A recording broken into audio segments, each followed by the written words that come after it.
Let's do this. Another episode of the Wellness Farmer podcast where your health is my focus.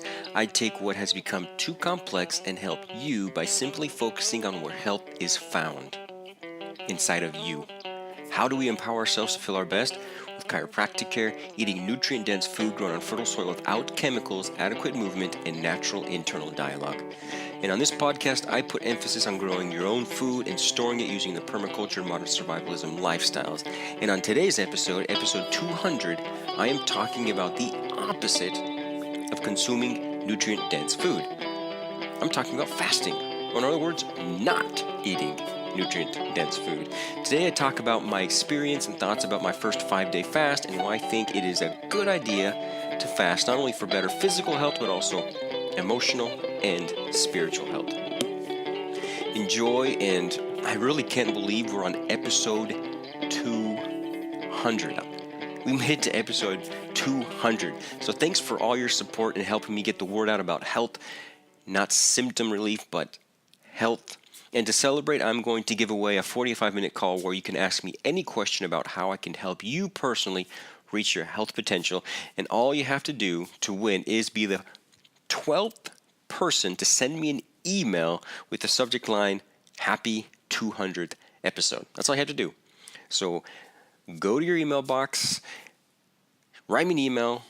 It doesn't have to be anything, just as long as it says in the title, Happy 200th episode, you'll be the winner. If you're number 12, you'll be the winner of a 45-minute free call with me where you can ask me pretty much anything, and I will do my best to help you on this path of true health, or in other words, filling your potential. All right, so today is actually, let's see here, we are in October. We're the 25th of October, 2018, and I am Ben Page, your host, and I cannot believe I'm saying that we're in October. This just blows me away. Before I get into the main topic, just a couple things. If you haven't joined my email list, now's a good time to do it. Go to pastorsbydthisfarm.com. If you join my email list, you get a couple articles for free. You also get a couple of chapters of my book, absolutely free. And of course, if you read those couple of chapters, you like it, and you haven't purchased my book yet, that's a great way to help me out. Go to Amazon.com and purchase my book, The 4 Pillars of Health, for yourself, for your friends, for your family, for the people that you love and want to help reach their health potential. Also, if you haven't checked out my YouTube channel, I am actually doing a video series of my super mini little teeny urban garden here in the middle of the city, and I'm showing you my ups and my downs, so don't miss an episode. You can do that by subscribing to my YouTube channel, Pastors Verdes Farm. Don't miss an episode. Pretty interesting. The last one was actually quite interesting. Not too much about the gardening part, but another part of my life that I really enjoy. And but before we jump into the main topic, one more thing. If you are getting anything out of this podcast, or if you get value out of this podcast and would like to give me some back, there's a great way to do it. It's from patreon.com, or go to my website, pastorsbydthisfarm.com. Click on the button on the right-hand side that says Patreon. It takes you there, and it explains various ways that you can actually support me in this effort to help people understand where true health is found. And I would say probably about 95% of the population needs this. A very small amount of us actually understand where true health comes from because of the way it's been taught for the last over 100 years. Well, let's get into the main content here. So food. Food is one of the most important building blocks to our health. Food is where the majority of the nutrients that our bodies require to function are found. Food is that important. So in today's world, we are in a dilemma. Food is confused with products found at a supermarket. And most of what you find at a supermarket, especially what is found in the center aisles, really cannot be called food. I would go as far as to say the opposite. I would call them a poison. Yep, you heard that, a poison. So if what happens in 40 years of consuming these products happened instantly, like what happens after the venom of a snake bite, the center aisles of the supermarket would be full of completely different things. No one would even think about buying those cheap products in the center aisles of the supermarket. I can promise you that. The products in the supermarket are the slowest form of poison. It takes decades for the poison to demonstrate as a symptom. So most people don't even recognize the majority of their problems come from what they are eating because it is a process that is so slow. Unlike a snake bite where you experience pain and swelling immediately, products found in the supermarket take decades, and most people can't put two and two together, of course, until they stop eating the products from the supermarket and start to feel so much better. But most people just don't do that because they don't know better. So the people that actually change their alimentary lifestyles or the way they eat is a very small portion of the population. Most just continue to eat the same products, but now in just another toxic chemical found in the pharmacy that will change the body's chemistry to take away the symptom, but always put more stress on the ecosystem as a whole, causing in its totality less health. One of the hardest places to eat healthy is in the city. You have these products that I just talked about everywhere. They're almost at every corner tempting us to eat. And since most don't even know that they cause you harm, and the small percentage that actually do are short on time and need to eat, end up buying the slow acting poison and eating it. Compared to nutrient-dense food, which is hard to find and it must be sought out for. You have to consciously be willing to find nutrient-dense food in the city. It takes a lot more energy and discipline in today's cities to eat nutrient-dense food that actually fuel us, that actually give us the necessary nutrition to be healthy, to have the adequate mental and physical energy and the proper weight to really enjoy life at its fullest. Unfortunately, the world has come to a point where, which I don't agree with, and worse, I am part of at the moment, where most people actually live in cities than in rural areas.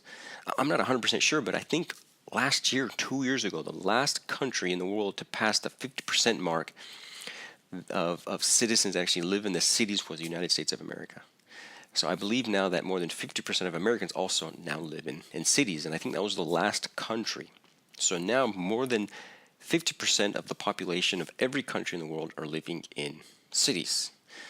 And at the moment, I am also one of those people. But before I go any further, I do have to say that it is slowly becoming easier to find nutrient-dense food in the city. People are waking up by listening to people like me and looking for food that actually builds them up instead of weakening them. So there's new first generation farmers willing to fill that demand of nutrient-dense food by growing locally grown food on fertile soil without chemicals. And I love this trend, and I see it only growing in the future. Does that make it all good to live in the city? I would say no. We can't be truly healthy living in an unnatural environment. And as humans, the city is an unnatural environment that we must adapt to. And this process causes stress, and stress over time, just like the stress of eating the poison found in supermarkets, will eventually cause a lack of health. But at the same time, we do the best with the situation we are in. I still grow the most amount of food I can in the small area I live in, and even though I am alone with what I am doing, I know it is important. So I try and play in the dirt as much as possible to keep myself grounded physically and emotionally. But a lot of my food I have to go out and look for at places like ferias that are here in Argentina. Actually, they grow food not using agrochemicals, and it's not as easy as just going to the supermarket or the verduleria that they have here and buying whatever's there. So with most of us living in cities and with the overabundance of slow-killing poison around us, what can we do? Again, we make the best decision we can with the situation we are found in, and then don't look back. We make sure we live in the moment and not ponder on those past decisions, because it's not easy. So what I'm doing, I'm trying to implement, and I'm trying because I'm still in the process. There are times where I totally bomb, but I see I'm doing it more and more. I usually don't do it during celebrations like birthdays and stuff like that, but I'm getting better and better. What I am doing is making the conscious decision to fast instead of eat a slow-killing poison. I'm just not eating it. It is better to not eat at all instead of eating a nutrient-dead, slow-killing poison, like the majority of products found in the supermarket. So it can be tough, though, when everybody around you is eating. But with practice, it becomes more and more easier. And probably the hardest part is when they say, hey, eat, or aren't you going to eat anything? And you're like, and you have to say, no, I'm not doing it because of the, it's hard to explain. But that's what probably makes it the hardest. So that is what I am going to recommend to all of you out there listening. Let's make the conscious effort to just fast when the choice is not good. Not good or fast, which actually is a good thing. If you're used to eating 5 meals a day, well, it can be difficult, but it is a good decision that I can tell you for sure you are making if you decide to fast instead of eating whatever is available. And as we know, most good things are hard, and great things are very hard. That is why few reach the great things. Don't get me wrong, every one of you is listening to this right now. It doesn't matter where you are or who you are, you can achieve great things, and I know you can. And great things will be difficult and different between each and every one of us, but you all could do that. Listening to this right now, I know you can all do that. You can accomplish great things, which means they're going to be difficult. So I've been doing this more and more, and I've come to the point where it's becoming easier and easier. Just the other day, I was at my wife's grandmother's house, and we were talking, and I don't remember the conversation exactly, but somehow we started talking about food, and as we talked, I had realized that I hadn't eaten for 22 hours, and I hadn't even noticed. I was exercising the same, I was living the same life, and with the same amount of energy, but without eating for 22 hours. And when she heard that, she's like, wow, how do you do that? I mean, the stomach pain from hunger would be incredible. I was like, no, I didn't really feel any. I didn't even realize I haven't eaten for 22 hours. So there is a crazy fad at the moment of intermittent fasting. I wouldn't call it crazy. It's a really good fad, and I'm glad it's a fad because it's good. But I'm not doing it on purpose. But there are times where I would go 16 or 18 hours without food because I make the conscious decision to fast instead of eat that slow poison. So I guess I can say I fast intermittently. It's usually not for 24 hours. It's usually between, like I said, 16 to 18 hours, but it happens. And it's just because I'm making these decisions to not eat instead of eat something that doesn't help me. So I've been looking into the effects of fasting because it has been something that I've been doing for many years, once a month, since I can remember. I've tried to fast one Sunday a month where I wouldn't eat or drink for 24 hours. That's the one thing difference between these other fasts is I usually drink water during these times. But this one time a month, I don't even drink. I don't drink or eat anything. And now that I'm also going without food because of this conscious decision that I have made, I decided to study it out just a little bit more and see what kind of effects it has on my health. And surprisingly, the effects are pretty much all positive. I've been looking into it, and really it's crazy how technical and how confusing they try to make it, talking about when you should be eating, what you should be eating before and after, and all sorts of things that there are that just are out there to truly, I think, confuse us. And again, I try to make health as simple as possible. Simple, simple, simple. Our ancestors were by far a lot more healthier than we are today in this modern world. Did they say not to eat a certain time of the day, or what you should be eating before and after, or any other thing that might just make living a healthier life that much more harder and confusing? No. There were times where they didn't have food because the hunt went bad or whatever, and they had to fast. And when there was food, they ate it. The only difference was when they ate, they were eating nutrient-dense food because they didn't have the modern food system that we have that keeps us all sick. But they ate what was there, and a lot of times it was probably an animal that they had just hunted. So it was probably meat, that food that's supposedly so hard to digest. So fasting, it's good because there's something called autophagy. Autophagy is a pretty cool word, I guess, which literally means self-eating. So it's a detox process that your body undergoes to clean out damaged cells and regenerate new ones. So autophagy is is the key to an improved human lifespan over time. It gets rid of all those damaged and old cells and helps and regenerate new ones. Autophagy is actually a completely normal physiological process. I know self-eating, that sounds pretty weird, but it's totally normal. It deals with the destruction of cells in the body that are just not needed anymore. It actually helps maintain homeostasis. That word, remember, it maintains health. So it's totally natural and allows the orderly recycling of cellular components.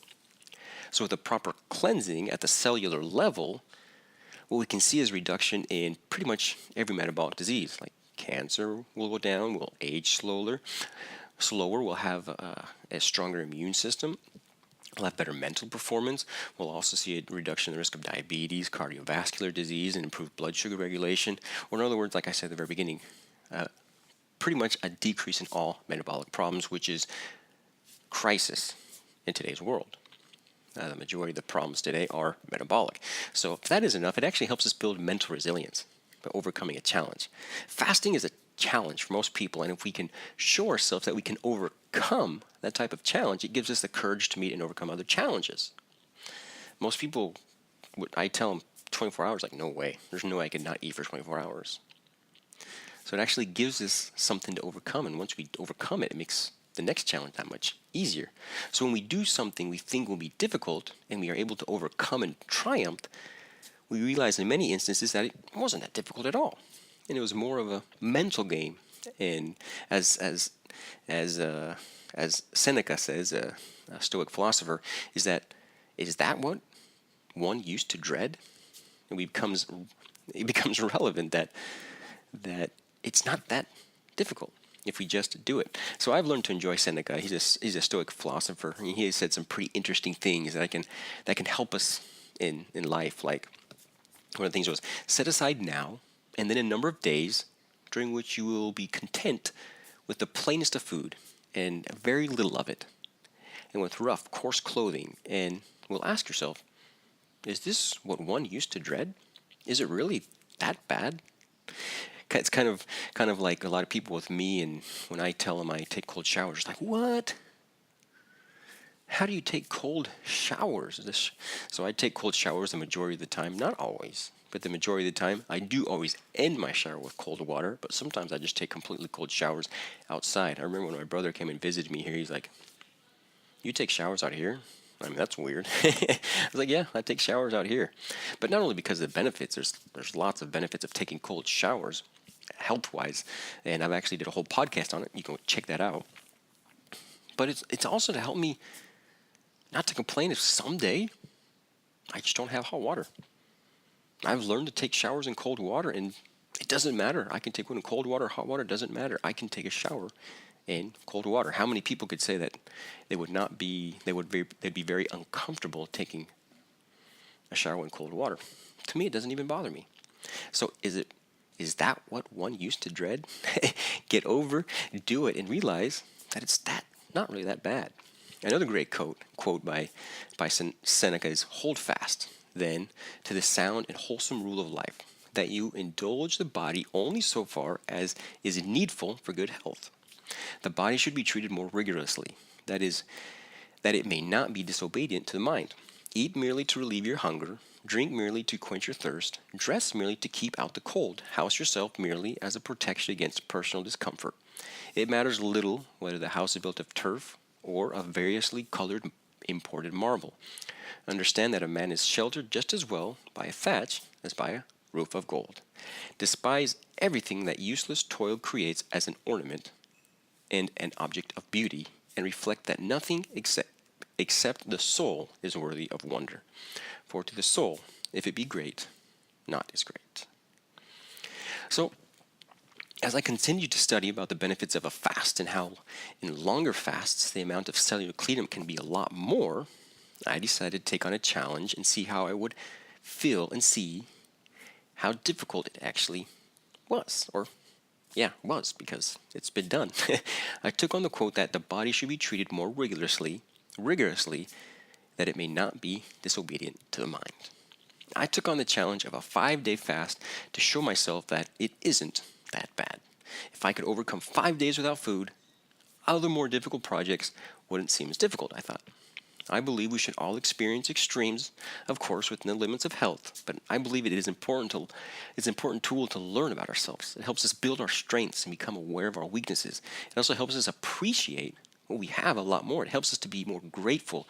And if it does come to the point that we can't choose that type of a lifestyle, we have to do something, it will not affect us because we've already tried it out, and in the end result, it isn't that dreadful. So let's see, my experience. My experience with the 5-day fast. It started on Wednesday at 1 p.m. And I finished it on Sunday at 1 p.m. The only thing I did different was not do rigorous exercise for the 5 days. I did rigorous exercise that Tuesday and then took those 5 days off, and I didn't do rigorous exercise. Other than that, I lived absolutely normal day to day. I continued to walk my kids to school and tried to do most errands on feet. I worked in the garden and treated patients. A totally normal life. I also slept normal. I didn't sleep more hours either. Basically everything the exact same without food. So since I had gone quite a few hours without eating, the not eating part was not that difficult for me, to tell you the truth. Even during those days, there was actually one day that a patient of mine brought me a whole box of tomatoes that were about to go bad. So while I was fasting, I made hot sauce. Well, actually, it wasn't spicy because I couldn't find any jalapenos or any spicy peppers as of that, but I was actually made a mild sauce where my kids and my brother-in-law were able to enjoy, and I had to wait 3 more days to enjoy it. So even through this 5-day fast where I wasn't eating anything, I was actually cooking and making food for other people. So overall, the hunger was not a big deal to me. I just drank water whenever I felt hungry. And it's actually important because people are thinking, well, 5-day fast. Yeah, the 5-day fast is actually a 5-day fast of just foods. So I did drink quite a bit of water, and I did drink a tea that is very common here in Argentina called yerba mate, which is something I drink quite often with my wife and sometimes just alone too. I don't know if drinking the yerba mate was all right because after I finished reading after I finished the fast, I went and read up a little bit about mate, and I found out that about every time I drink it, I'm probably drinking about 15 calories. So, but I'm pretty sure that's fine. Again, we're not going to the extremes here, and there's no need to go to an extreme. Well, I guess I shouldn't say that. Shouldn't go to an extreme. We shouldn't say I failed because I drank mate that maybe gave me about 45 calories a day. I think it still worked out, and the next time I do it, I'm pretty sure I'll just drink mate again. It's not like I'm going to look something that's completely 0 calorie, some type of tea without calories, because drinking mate is actually it helps me have good times, and taking those good times out when you're fasting would make it even just a little bit more difficult. And why do that? But I didn't eat anything. Before the fast either. I actually had 2 normal peanut butter and honey sandwiches on whole wheat bread. That's what I ate before the fast. And the reason I ate it is because it's something I've really been wanting to eat lately because I haven't had one for a long time. Because we live in a country at the moment where it's not as easy to get your hands on peanut butter. So when the opportunity, I bought some, and they were great. I love peanut butter and honey sandwiches. There was one time in my life I actually basically lived off those. Probably not the most healthy part of my life, but man, they're good.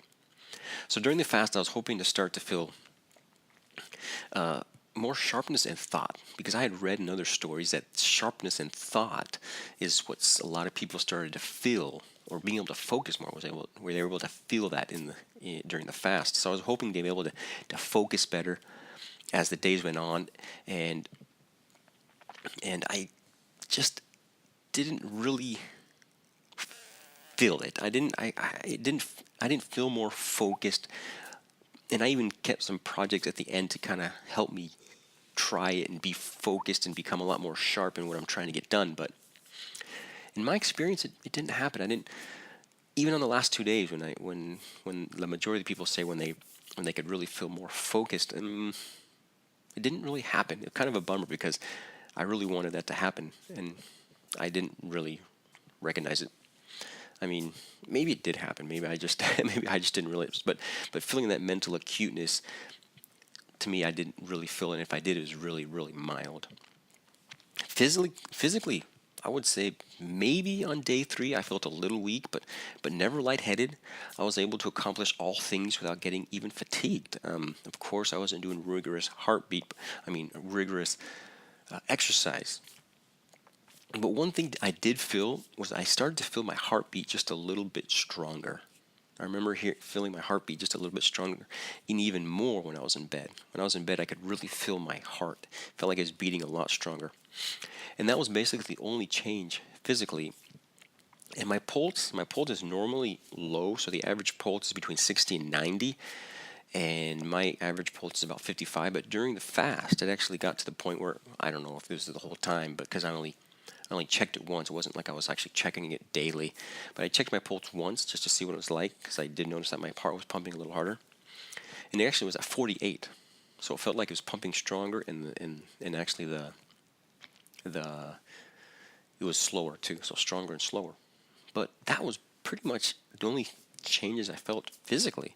On day 4, I felt a strong desire to run. I felt a desire to go out and do rigorous exercise, and that was on day 4. Of course, I didn't do it because I was thinking, oh, well, I better not do it. Let's wait till I'm done and see what I feel like.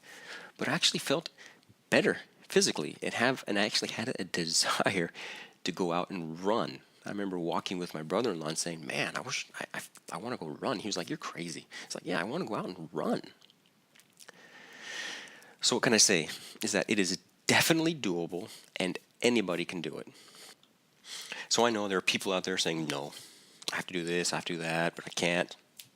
But if our ancestors did it, not because they chose to, but they had to, and lived very healthy lives, a lot more healthier than most of people today are living, why not? I personally plan on doing it every 6 months now, and I'll always use a week before a conference that I watch, so it's going to be easier to remember. Because that's how I started. I started a week before a conference that I usually watch, and every 6 months there's this conference, so it's going to be easy to remember when I'm going to do it. I'm going to be doing it on those same days. So you might be wondering what I ate when I finished the fast, because most people say you need to eat certain foods when you don't eat for a while, and I didn't do any of that either. I just think back to our ancestors. They probably went days without food and finally on a hunt, exhausting a ton of energy to finally get that kill. I don't imagine they said, well, we need to wait and just eat some lettuce, just slowly start our digestive system. No, they probably processed the animal and ate meat right then. So what did I do? I tried to get some of the healthiest chips I could find, and I ate chips with that mild salsa I had made 3 days earlier. And yep, my kids were right. It was good. And then about 3 hours after finishing my fast, I grilled some ribs. I put about 4 pounds of ribs and some ham and Argentine chorizos on the grill. And 2 hours later, I ate meat for my first true meal. And I felt fine. Nothing happened. So overall, a really neat experience. I was able to prove to myself again that I can. And if I have to, it isn't that hard after all. It reminds me of the story of Siddhartha when he was asked, "What might you be able to do?" He answered, "I can think, I can wait, and I can fast." So now I know I can definitely fast if it has to be. That is for sure. So what am I going to be doing on my next 5-day fast? I am planning actually on continuing my exercise routine because I felt physically great. I actually felt the desire to exercise on the 4th day. I plan on doing it on the same days, so I will only be exercising 3 out of the 5 days, Wednesday, Thursday, and Friday, but I plan on doing my normal exercise routine even when I'm fasting and see what happens. So I'll talk about that in 6 months, and we'll see how that goes. And I also plan on adding a glass of water with a little Himalayan salt in the morning to kind of just boost up the electrolytes just a little bit. But that's it. That's all the changes I'm going to do. More exercise and add a little bit of salt in the water in the mornings. And that's it. We'll see what happens in 6 months. I'll let you know how it goes. But overall, this fast was great. Didn't feel much.